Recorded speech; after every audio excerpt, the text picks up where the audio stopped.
सर्वोत्तम पुरस्कार प्राप्त संस्था ज्योती सहकारी पतसंस्था। ठेवी 425 कोटी, कर्ज 280 कोटी, गुंतवणूक 169 कोटी, एकूण व्यवसाय 705 कोटी। सोने तारण कर्ज, लॉकर सुविधा, मोबाईल बँकिंग सुविधा, सुलभ कर्ज वितरण, मोबाईल कलेक्शन आदी सुविधांसह विनम्र व तत्पर सेवा।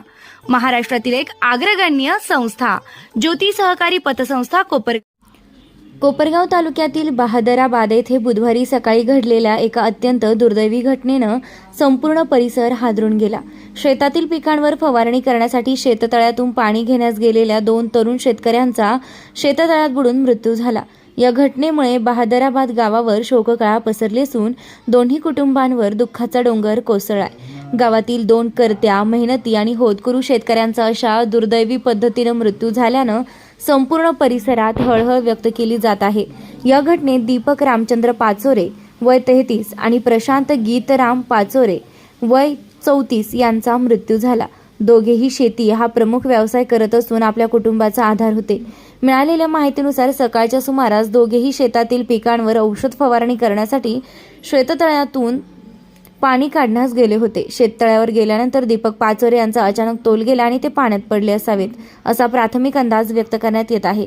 दीपक यांना वाचविण्याच्या प्रयत्नात प्रशांत पाचोरे यांनी कोणतीही पर्वा न करता शेततळ्यात उडी घेतली, मात्र शेततळ्यात दुर्दैवानं त्यांचा बुडून मृत्यू झाला। दरम्यान बराच वेळ उलटूनही दोघेही घरी परतले नाहीत, त्यामुळे कुटुंबियांना चिंता वाटू लागली।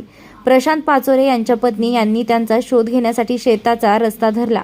शेततळ्याजवळ पोहोचल्यावर त्यांना फवारणीचा पंप आणि इतर साहित्य तळ्यावर पडलेलं दिसलं। ही बाब पाहताच त्यांच्या मनात भीती निर्माण झाली। त्यांनी तातडीनं आरडाओरडा करून गावकऱ्यांना बोलावलं। गावातील नागरिकांनी घटनास्थळी धाव घेत शेततळ्यात शोध सुरू केला। काही वेळानं प्रशांत पाचोरे हे बेशुद्ध अवस्थेत पाण्यात अडून आले। त्यांना बाहेर काढून तात्काळ उपचारासाठी हलविण्यात आलं, मात्र दीपक पाचोरे यांचा काहीच शोध लागत नव्हता। यानंतर आपत्ती व्यवस्थापन पथकाला पाचारण करण्यात आले। शेततळ्याची खोली आणि पाण्याचं प्रमाण अधिक असल्यानं शोधकार्याला अडचणी येत होत्या। अखेर शेततळ्याचं पाणी कमी करण्यासाठी तळ्यांचा बांध फोडण्यात आला। शोध मोहिमेनंतर दीपक पाचोरे यांचा मृतदेह पाण्यातून बाहेर काढण्यात आला। दोघांनाही तातडीनं वैद्यकीय उपचारासाठी रुग्णालयात नेण्यात आलं, मात्र वैद्यकीय अधिकाऱ्यांनी तपासणी करून दोघांनाही मृत घोषित केलं। या घटनेची माहिती मिळताच बहादराबादसह परिसरातील ग्रामस्थांनी घटनास्थळी मोठी गर्दी केली। कुटुंबियांचा व नातेवाईकांचा आक्रोश पाहून उपस्थितांचे डोळे पाणावले। एका क्षणात 2 कुटुंबाचे आधारवड हिरावले।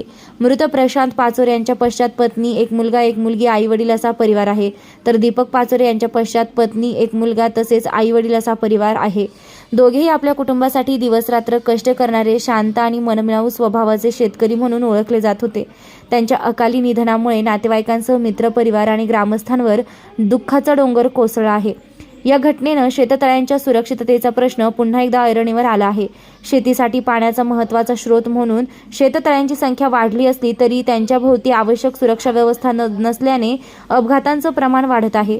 अनेक शेततळ्यांना कठडे, संरक्षण जाळी, इशारा फलक किंवा बचावासाठी आवश्यक साधने उपलब्ध नसल्यानं अशा दुर्घटना वारंवार घडत असल्याचं दिसून येतं।